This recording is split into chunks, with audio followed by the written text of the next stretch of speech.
Wish you could become a morning person? You know the type, up before the sun, early morning runs, first one to the office with donuts and a smile. How do they do it? Easy. With the new Galaxy Watch 8, sleep tracking and personalized insights from Samsung Health help you improve so you can wake up to a whole new you. One who, dare I say it, skips the snooze? It's possible. Train your sleep with Galaxy Watch 8. Learn more at Samsung.com. Requires compatible Samsung Galaxy phone, Samsung Health app, and Samsung account. The family that vacations together stays together. At least, that was the plan. Except now, the dastardly desk clerk is saying he can't confirm your connecting rooms. Wait, what? That's right, ma'am. You have rooms 201 and 709. No, we cannot be 5 floors away from our kids. The doors have double locks. They'll be fine. When you want connecting rooms confirmed before you arrive, it matters where you stay. Welcome to Hilton. I see your connecting rooms are already confirmed. Hilton, for the stay. Bajo el ardiente sol de Samaria, en un mediodía sin misericordia, una mujer caminaba hacia el pozo de Jacob. Ella vivía marcada por el peso de su pasado y por el juicio implacable de su comunidad. Era una mujer cuyo nombre no conocemos, pero cuya historia trascendería las fronteras del tiempo. En el pequeño pueblo cerca de Sicar, ella era conocida por su historia turbulenta, sus relaciones fallidas y la soledad que la acompañaba como una sombra. Cada mirada a su paso era un recordatorio del rechazo, y cada murmullo a sus espaldas, un eco de su dolor. Aquella tarde, la mujer se dirigía al pozo, como siempre lo hacía cuando el calor era insoportable, para evitar a las demás mujeres del pueblo.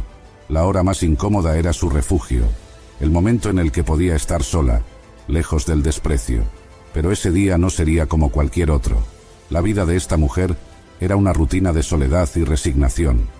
Su existencia estaba llena de decisiones difíciles, errores que la perseguían, y la sensación de que la esperanza era un lujo que nunca podría permitirse. Cada día parecía igual al anterior, cargado de la pesada rutina de ir al pozo, hacer las tareas domésticas y evitar el contacto con aquellos que la condenaban con su indiferencia. Sus relaciones la habían llevado a la marginación. 5 esposos y un hombre con quien ahora vivía, pero que no era su esposo. Ella sabía lo que era ser rechazada, lo que era no pertenecer. A menudo se preguntaba si alguna vez podría cambiar esa historia, si podría encontrar un propósito o un sentido a su vida.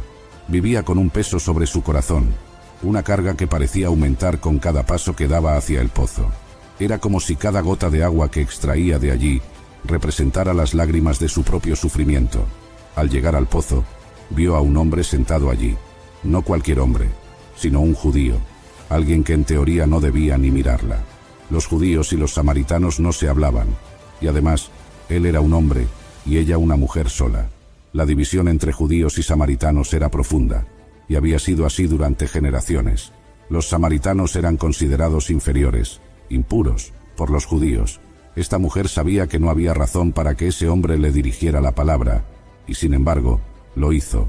«Dame de beber», dijo el hombre con voz tranquila. Ella lo miró sorprendida, casi incrédula.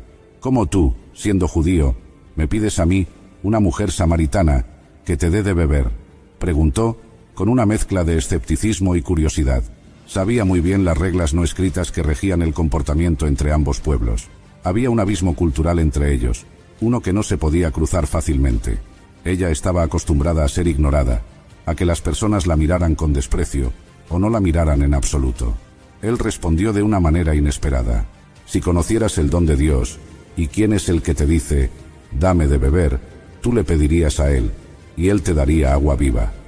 Había algo en sus palabras, algo profundo y misterioso. ¿De qué clase de agua hablaba? Intrigada, la mujer quiso saber más. Había escuchado hablar de agua que daba vida, pero nunca de esta manera, con una promesa que iba más allá de lo físico, de lo visible. El hombre continuó hablando sobre un agua que no solo saciaba la sed física, sino que llenaba el alma, un agua que se convertía en una fuente de vida eterna. Las palabras del hombre tocaron algo en lo profundo de su ser. Había pasado tanto tiempo buscando algo que llenara el vacío que sentía, y por primera vez sintió que alguien le ofrecía una esperanza real. No era un simple ofrecimiento, era una invitación a algo mucho más grande, a una vida que hasta entonces había creído imposible para alguien como ella. Pero entonces, el hombre le pidió que fuera a llamar a su esposo. Ella, sintiendo el dolor que traía consigo cada vez que su vida personal era expuesta, respondió: No tengo esposo. Entonces, el hombre reveló que conocía cada detalle de su historia. Bien has dicho, no tienes esposo, porque has tenido 5, y el que ahora tienes no es tu esposo. No había juicio en su voz, solo verdad y comprensión. Esta revelación la dejó sin aliento. ¿Cómo podía saber todo esto? Nadie hablaba abiertamente de sus fracasos, pero este hombre lo sabía todo. La mujer quedó impresionada. ¿Quién era este hombre que conocía su vida entera? ¿Podría ser acaso un profeta? Entonces, con el corazón acelerado, se atrevió a preguntarle sobre el Mesías, aquel que su pueblo esperaba. La figura del Mesías había sido siempre una promesa lejana, algo que parecía demasiado bueno para ser cierto, y sin embargo, allí estaba, en medio de su realidad cotidiana. El hombre la miró directamente a los ojos y le dijo: «Yo soy el que habla contigo». Fue como si el mundo se detuviera. Él era el Mesías. Él la conocía, con todas sus heridas. Does it ever feel like you're a marketing professional just speaking into the void? But with LinkedIn ads, you can know you're reaching the right decision makers, a network of 130 million of them, in fact. You can even target buyers by job title, industry, company, seniority, skills, and did I say job title? See how you can avoid the void and reach the right buyers with LinkedIn ads. Spend $250 on your first campaign and get a free $250 credit for the next one. Get started at linkedin.com/campaign. Terms and conditions apply. This podcast is brought to you by Carvana. Carvana lets you buy your next car on your terms. Explore a massive inventory online, filter for what matters, and find your perfect match. Then choose delivery to your home or pick it up at one of Carvana's iconic car vending machines. Every car also comes with a 7-day money-back guarantee, so you can make sure it's the right fit. Buy your car on Carvana. Delivery or pickup fees may apply. Limitations and exclusions may apply. See our 7-day return policy at Carvana.com. Carvana. ¿Hablas español? Sprichst du Deutsch? Kan du norsk? If you used Babbel, you would. Babbel's conversation-based techniques teaches you useful words and phrases to get you speaking quickly about the things you actually talk about in the real world, with lessons handcrafted by over 200 language experts and voiced by real native speakers. Babbel is like having a private tutor in your pocket. Start speaking with Babbel today. Get up to 55% off your Babbel subscription right now at babbel.com/Spotify. Spelled BABBEL.com/Spotify. Rules and restrictions may apply. Sus caídas y sus anhelos más profundos, y aún así, había venido a ella, a buscarla precisamente en su lugar de soledad. Ella, una mujer que había sido rechazada ahora, era la destinataria de la revelación más grande. El Mesías estaba aquí, y le ofrecía agua viva. Sus palabras atravesaron las capas de dolor y resentimiento que habían cubierto su corazón durante años.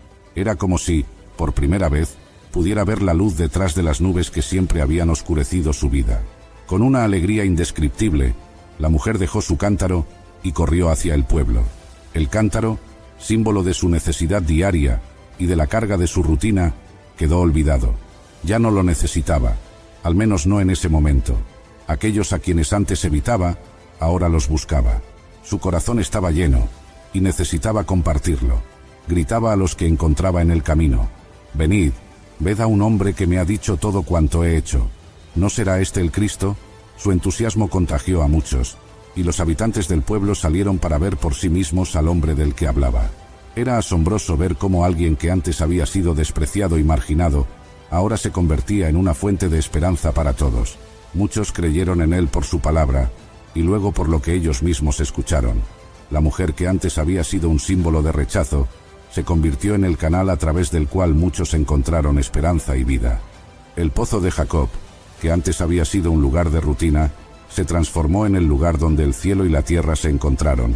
Los días posteriores fueron como un despertar para aquella comunidad. Los samaritanos se acercaban con curiosidad, pero también con anhelo. Querían escuchar más, querían entender ese mensaje que parecía tener el poder de transformar corazones. La mujer, que antes era evitada por su pasado, ahora se había convertido en una mensajera, y aunque el peso de sus errores aún era una parte de su historia, se había convertido en una historia de redención. Sus palabras, antes silenciadas por la vergüenza, ahora eran escuchadas con atención. Cada persona que se acercaba al pozo quería conocer al hombre que había cambiado la vida de esta mujer, la misma mujer que antes evitaban. El hombre que había hablado con ella permaneció algunos días entre los samaritanos. Su mensaje era de vida, de salvación, de un nuevo comienzo para todos aquellos que lo aceptaran. En las conversaciones que se daban alrededor del pozo, En los hogares humildes de Sicar y en las calles polvorientas resonaba el eco de una verdad renovadora, que todos, sin importar su origen, su pasado o sus fracasos, eran bienvenidos a recibir esa agua viva, esa promesa de vida eterna. La comunidad entera comenzó a cambiar. El pozo, antes un lugar donde se intercambiaban miradas de desconfianza y se contaban chismes, se convirtió en un centro de encuentro para el amor y la esperanza. La mujer veía cómo, poco a poco, el juicio y la condena de su comunidad se desvanecían. Aquellos que antes la habían señalado con desprecio, ahora la miraban con respeto. Su historia se había convertido en un testimonio vivo del poder transformador de Dios.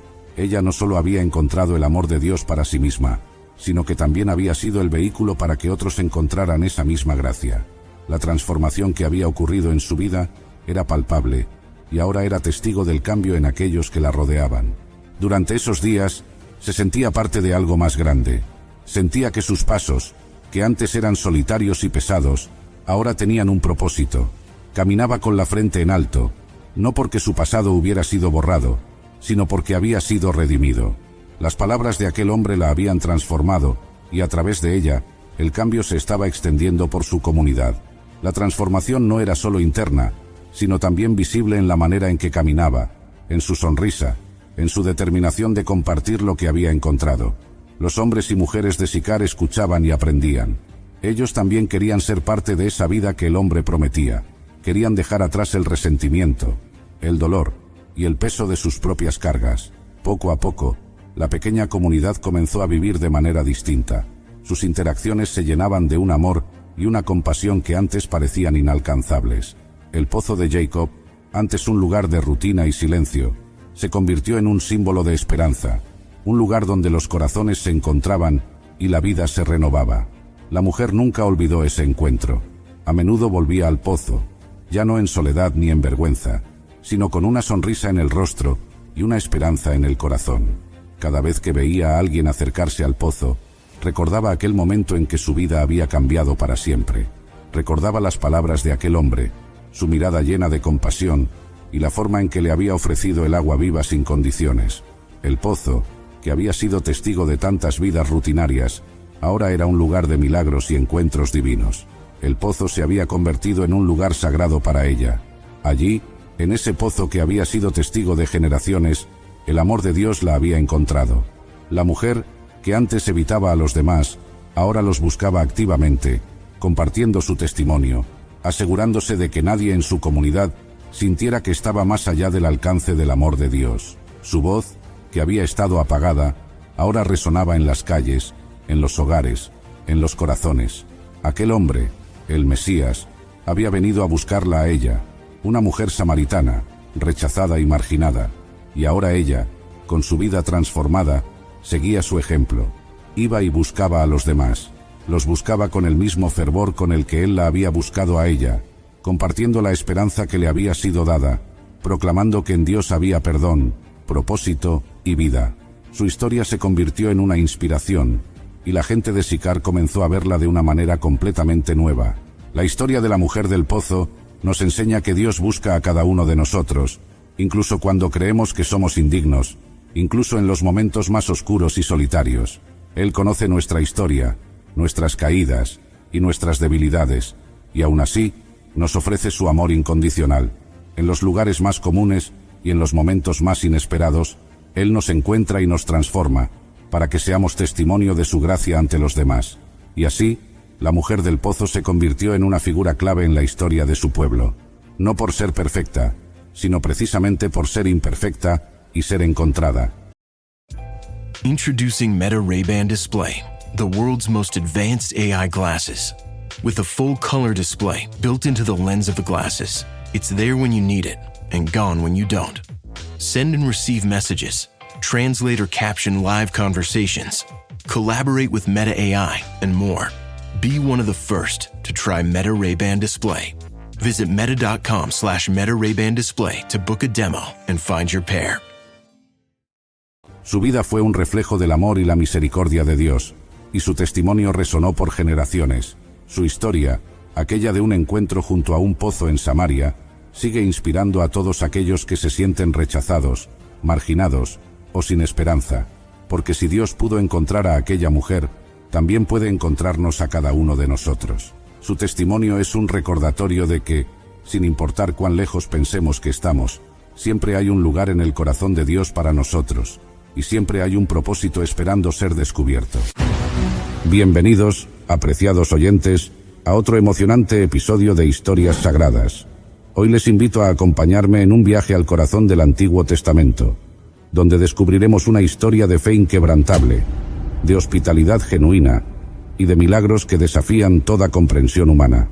Prepárense para sumergirse en el inspirador relato de la Sunamita, una mujer cuya vida se entrelaza con la del profeta Eliseo, en un testimonio poderoso del amor y la fidelidad de Dios. Comencemos. En tiempos antiguos, en la tierra de Israel, había un pequeño y tranquilo pueblo llamado Sunem. Este encantador lugar se encontraba en la región de la tribu de Isaacar, al pie de las colinas de Galilea, cerca del valle de Jezreel.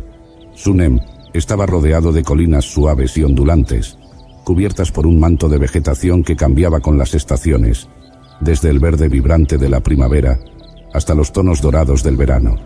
Los niños corrían libremente por las calles y los campos, jugando con aros de madera, lanzando piedras planas sobre el agua o imitando a los adultos en juegos de mercado y cosecha. Sus risas y gritos llenaban el aire, aportando vida y alegría al ambiente sereno del pueblo. En el centro de Sunem se encontraba la plaza del mercado, un lugar de encuentro donde se celebraban ferias y eventos comunitarios. Bajo la sombra de grandes árboles, los ancianos se reunían para conversar y compartir historias de sus antepasados, transmitiendo sabiduría y tradiciones a las nuevas generaciones. Los músicos callejeros tocaban liras y flautas, mientras los narradores contaban leyendas y fábulas que mantenían viva la rica cultura del pueblo. En este ambiente de armonía con la naturaleza y profunda espiritualidad, vivía una mujer notable conocida como la Sunamita. Su casa se destacaba no por su riqueza material, sino por el calor humano y la generosidad que emanaba de ella. La Sunamita era respetada por su sabiduría, su amabilidad y su fe inquebrantable en Dios. Su historia, entrelazada con la del profeta Eliseo, sería recordada por generaciones como un testimonio del poder de la fe y la importancia de la hospitalidad. Sunem no era solo un lugar en el mapa, sino un reflejo de una comunidad que vivía en equilibrio con su entorno y en devoción constante a Dios. El viento traía consigo rumores de un hombre santo que recorría las tierras de Israel, el profeta Eliseo, discípulo del gran Elías. Se decía que era portador de la palabra de Dios y realizaba milagros sorprendentes. Sanaba a los enfermos, multiplicaba el aceite de las viudas y daba esperanza a los necesitados. En aquellos tiempos, los profetas eran considerados mensajeros divinos, y su presencia era vista como una bendición para el pueblo. Un día, mientras el sol comenzaba a ponerse y pintaba el cielo con tonos anaranjados y púrpuras, Eliseo se acercó a las puertas de Sunem.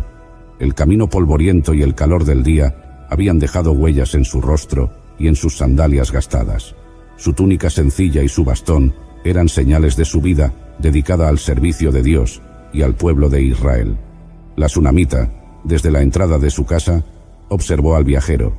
Notó su paso cansado pero decidido, y la profundidad en su mirada que reflejaba sabiduría y propósito. En su corazón, sintió un impulso de acercarse y ofrecerle ayuda. En la cultura de la época, la hospitalidad era un valor fundamental. Atender a los viajeros y ofrecerles comida y descanso era una muestra de bondad y obediencia a Dios. Con una sonrisa amable y palabras sinceras, la Sunamita se acercó a Eliseo y le dijo: «Por favor, señor mío, permite que tu sierva te brinde alimento y reposo». Su voz era cálida y acogedora, y sus ojos reflejaban genuina compasión. Eliseo, agradecido por su ofrecimiento, aceptó con un asentimiento y una sonrisa. Al entrar en la casa, la Sunamita le ofreció agua fresca para lavar sus pies, como era costumbre en esos tiempos, para aliviar el cansancio del viaje. Preparó una comida sencilla pero sustanciosa: pan recién horneado, aceite de oliva, aceitunas, queso de cabra y frutas frescas. Mientras comían, conversaron sobre las maravillas de Dios y las historias de Israel. La Sunamita y su esposo escuchaban atentamente las palabras del profeta, llenando sus corazones de fe y esperanza. Desde ese día, cada vez que Eliseo pasaba por Súnem en sus misiones divinas, sabía que en aquella casa encontraría no solo sustento para el cuerpo, sino también un lugar de descanso y amistad sincera. La sunamita y su esposo siempre le recibían con los brazos abiertos, ofreciéndole lo mejor que tenían. Con el tiempo, la relación entre Eliseo y la familia sunamita se fortaleció. La sunamita reconocía en él a un hombre de Dios y sentía que su hogar era bendecido por su presencia. Un día le dijo a su esposo: «Estoy segura de que este hombre que siempre nos visita es un santo hombre de Dios. ¿Por qué no le construimos una pequeña habitación en la azotea? Le pondremos una cama, una mesa, una silla y una lámpara, para que pueda quedarse con nosotros cuando pase por aquí». En aquellos tiempos, las casas solían tener techos planos, y era común utilizar la azotea para diversas actividades. Construir una habitación adicional en la azotea era una forma práctica de ofrecer alojamiento a los huéspedes. Su esposo, compartiendo su deseo de servir y honrar a Dios, estuvo de acuerdo. Juntos, prepararon el cuarto, cuidando cada detalle para que Eliseo se sintiera cómodo y bienvenido. Cuando Eliseo regresó y vio la habitación preparada especialmente para él, se sintió profundamente conmovido por la generosidad y el cariño de la sunamita y su esposo. Les agradeció sinceramente y oró a Dios pidiendo bendiciones para ellos. Desde entonces, cada vez que visitaba Súnem, tenía un lugar donde descansar y un hogar donde era tratado como familia. La hospitalidad de la sunamita no era solo un acto de cortesía, sino una expresión de su fe y su deseo de honrar a Dios al servir a su siervo. En una cultura donde los profetas eran respetados y considerados intermediarios entre Dios y el pueblo, su gesto tenía un significado profundo y espiritual. Eliseo, reconociendo la bondad y el corazón generoso de la sunamita, quiso hacer algo por ella en agradecimiento. Un día, mientras descansaba en su nueva habitación, llamó a su sirviente Giezi y le dijo: «Llama a esta sunamita». Cuando ella vino, Eliseo le dijo: «Has sido muy atenta con nosotros y te has preocupado por nuestro bienestar. ¿Qué podemos hacer por ti? ¿Necesitas que hablemos al rey o al comandante del ejército en tu favor?» La sunamita, mostrando humildad y satisfacción con lo que tenía, respondió: «Estoy contenta viviendo entre mi propia gente». No buscaba reconocimiento ni favores especiales. Su generosidad era desinteresada y nacía de un corazón sincero. Sin embargo, Eliseo quería bendecirla de alguna manera. Giezi le comentó: «En realidad, ella no tiene hijos y su esposo es anciano». En aquel tiempo, no tener hijos era una fuente de tristeza y preocupación para muchas mujeres, ya que los hijos eran considerados una bendición de Dios y aseguraban la continuidad de la familia. Comprendiendo el deseo profundo de su corazón, Eliseo llamó nuevamente a la sunamita y le dijo: «El próximo año, por esta misma fecha, tendrás un hijo en tus brazos». Ella, sorprendida y quizás temerosa de creer en algo tan anhelado, respondió: «No, mi señor, hombre de Dios, no me des falsas esperanzas». Pero las palabras de Eliseo eran una promesa divina. Y tal cual como el profeta había dicho, al año siguiente, la sunamita dio a luz un hijo. La alegría inundó su hogar. Las risas del bebé llenaban cada rincón de la casa y el corazón de la sunamita rebosaba de gratitud. Esta bendición fue el resultado no solo de su hospitalidad, sino también de su fe y su disposición para servir. El niño creció sano y feliz, llenando el hogar de la sunamita y su esposo con alegría y risas. Era un niño vivaz y curioso, con ojos brillantes que reflejaban la inocencia y la energía de la juventud. Su llegada había sido un milagro, una bendición que colmaba el corazón de sus padres de gratitud y esperanza para el futuro. Un día, cuando el sol brillaba intensamente en el cielo despejado y el calor abrazaba los campos, el niño salió al campo con su padre. Era la época de la cosecha, y los segadores trabajaban afanosamente, cortando el trigo maduro que ondulaba con la brisa. El niño corría entre los trabajadores, observando con fascinación cómo las hoces brillaban bajo el sol y cómo los haces de trigo se apilaban en montones dorados. Su padre lo miraba con orgullo, contento de tener a su hijo a su lado, compartiendo esos momentos que fortalecían los lazos familiares. Sin embargo, mientras el sol ascendía en el cielo y el calor se volvía más intenso, el niño comenzó a sentirse mal. De repente, llevó sus manos a la cabeza y exclamó con voz débil: «Me duele la cabeza, me duele la cabeza».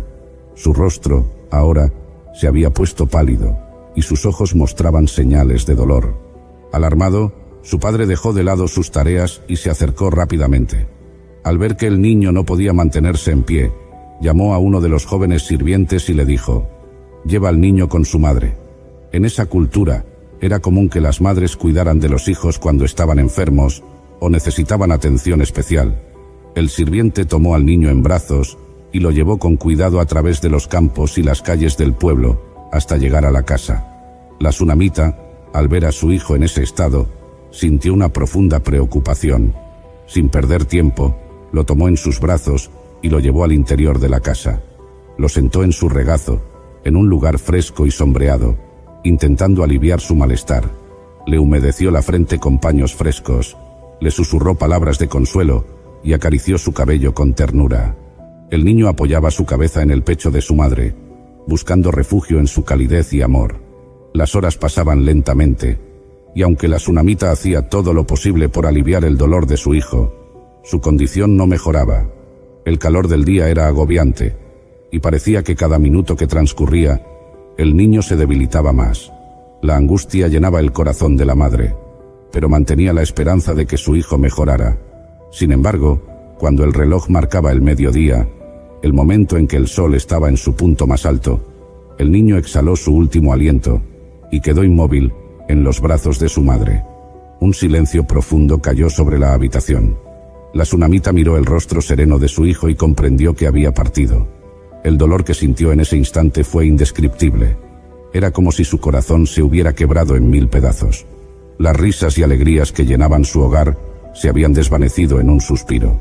Sin embargo, en lugar de rendirse al llanto y la desesperación, la tsunamita tomó una decisión que reflejaba su fe y determinación. Con una calma sorprendente, se levantó llevando a su hijo en brazos. Subió las escaleras que conducían a la habitación del profeta Eliseo, el lugar que habían construido con tanto cariño. Allí, con delicadeza, acostó al niño en la cama del hombre de Dios. Arregló las sábanas, acomodó su cabeza sobre la almohada y se aseguró de que estuviera en paz. Luego, salió de la habitación y cerró la puerta tras de sí. Este acto simbolizaba su confianza en que esa no era la última palabra sobre la vida de su hijo. Al cerrar la puerta, estaba dejando la situación en manos de Dios, creyendo que él podía hacer algo más allá de lo que sus ojos veían. Sin perder tiempo llamó a su esposo y le dijo: «Por favor, envíame uno de los sirvientes y una de las asnas, para que pueda ir rápidamente al hombre de Dios y regresar». Su esposo, extrañado por la urgencia, le preguntó: «¿Por qué vas a verlo hoy? No es día de luna nueva ni de reposo». Pero ella simplemente respondió: «Todo está bien». La tsunamita no compartió con nadie la tragedia que acababa de ocurrir. Su fe era tan grande que no quería permitir que la duda o el luto de otros afectaran su determinación. Se preparó para el viaje, subió a su asna y le dijo al sirviente: «Guía, y no te detengas por mí en el camino, a menos que yo te lo indique». Emprendieron el camino hacia el Monte Carmelo, donde sabían que podrían encontrar a Eliseo. El trayecto no era corto, y el terreno era árido y desafiante. Sin embargo, la tsunamita mantenía su mirada fija en el horizonte, impulsada por la esperanza de que el profeta pudiera ayudarla. La tsunamita viajaba con determinación, sin permitir que nada la detuviera. El paisaje que la rodeaba era árido y rocoso, pero ella apenas lo notaba. Su mente y su corazón estaban enfocados en una sola cosa: llegar hasta el profeta Eliseo. El sirviente que la acompañaba guiaba el asna con rapidez, consciente de la urgencia que mostraba su señora. Después de varias horas de viaje bajo el sol abrasador, finalmente divisaron el Monte Carmelo en el horizonte. Este monte era conocido como un lugar sagrado, donde muchos profetas habían buscado la presencia de Dios. Al acercarse, Eliseo la vio desde lejos. Reconoció su silueta y se preguntó qué podría haberla traído hasta allí en un día como ese. Eliseo dijo a su sirviente Giezi: «Mira, ahí viene la tsunamita. Corre a su encuentro y pregúntale si todo está bien con ella, con su esposo y con su hijo». Giezi descendió rápidamente y se acercó a ella. Le preguntó: «¿Está todo bien contigo, con tu esposo y con tu hijo?». Ella, manteniendo la compostura y sin detenerse, respondió: «Todo está bien».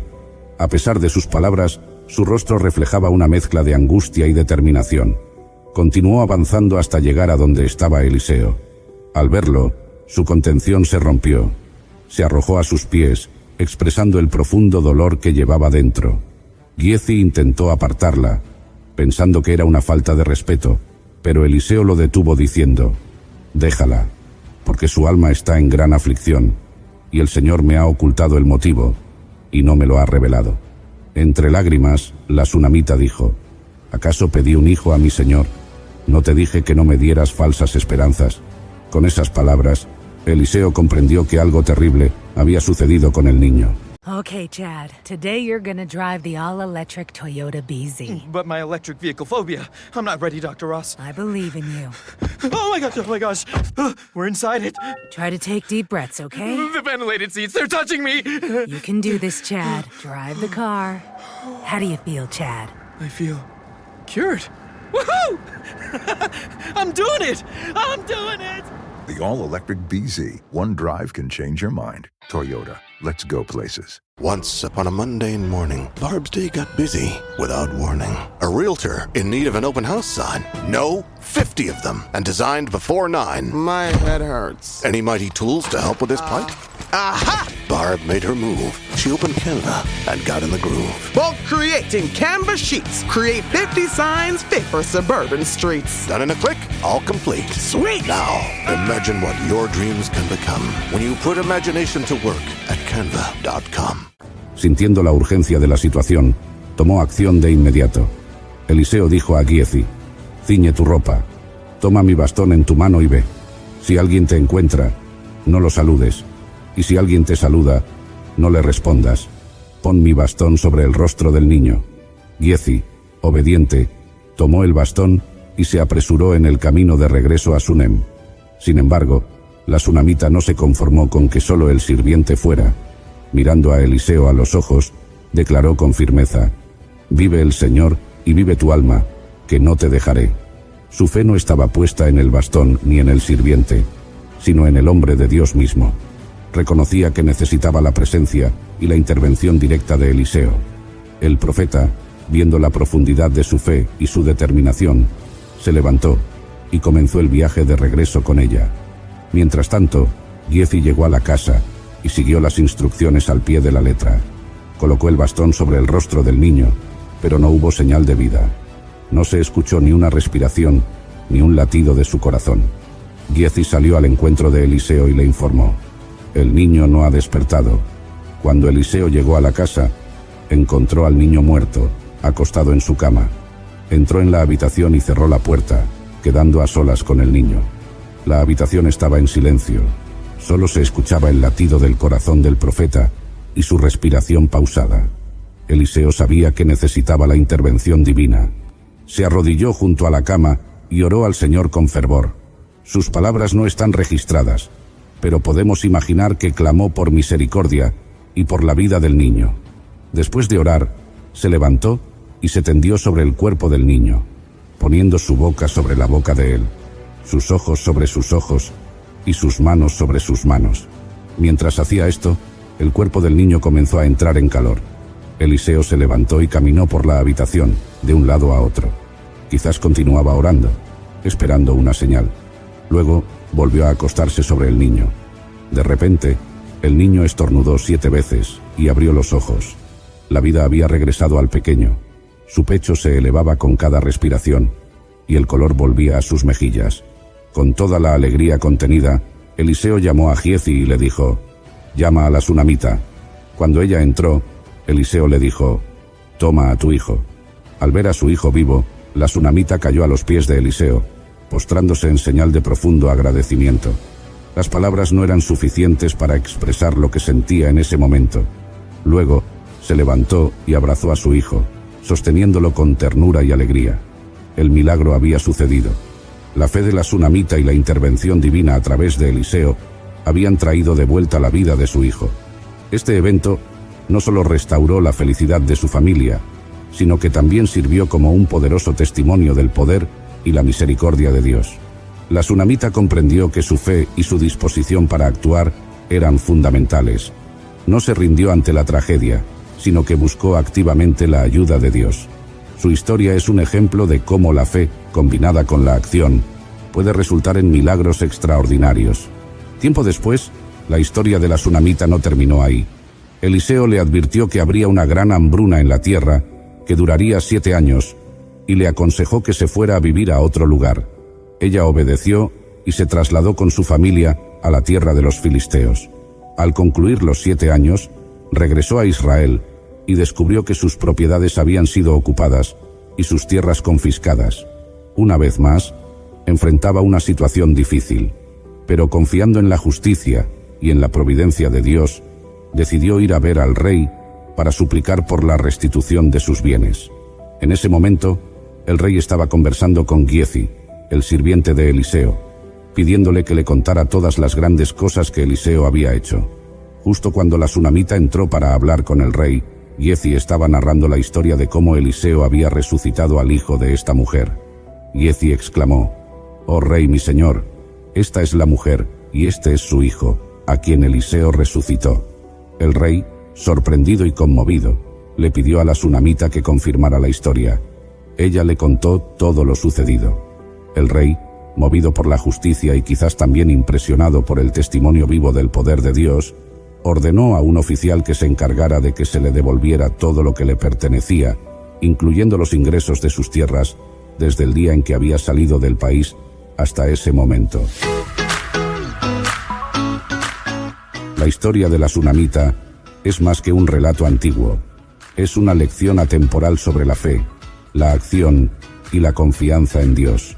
Nos muestra que, incluso en medio de las pruebas más difíciles, no debemos perder la esperanza. La tsunamita enfrentó la pérdida de su hijo, una hambruna y la pérdida de sus propiedades, pero en cada situación buscó a Dios y actuó con valentía. Su hospitalidad hacia Eliseo abrió la puerta a bendiciones inimaginables. Pero más allá de eso, su historia nos enseña que la verdadera fe va acompañada de acciones concretas. No se quedó paralizada por el dolor. Se levantó y buscó la intervención divina. Apreciados amigos y oyentes, al recordar la vida de la tsunamita, podemos preguntarnos: ¿cómo respondemos nosotros ante las adversidades? ¿Tenemos la fe y la determinación para buscar a Dios y confiar en que Él puede cambiar nuestras circunstancias? La tsunamita nos inspira a vivir con una fe activa, a ser generosos y a no rendirnos ante los desafíos. Su historia es un testimonio del amor y la fidelidad de Dios hacia aquellos que le buscan de todo corazón. Gracias por acompañarnos en este profundo y emotivo relato. Esperamos que la historia de la tsunamita haya tocado tu corazón y te haya animado en tu propia caminata de fe. Si fue así, déjanos tu like, que de esa manera nos ayudas mucho. Te invitamos también a suscribirte a nuestro canal y a escribirnos tus opiniones en la cajita de comentarios. Nos encontraremos en nuestro próximo episodio, donde continuaremos explorando las riquezas y enseñanzas que las Escrituras tienen para ofrecer. Hasta la próxima. Bendiciones.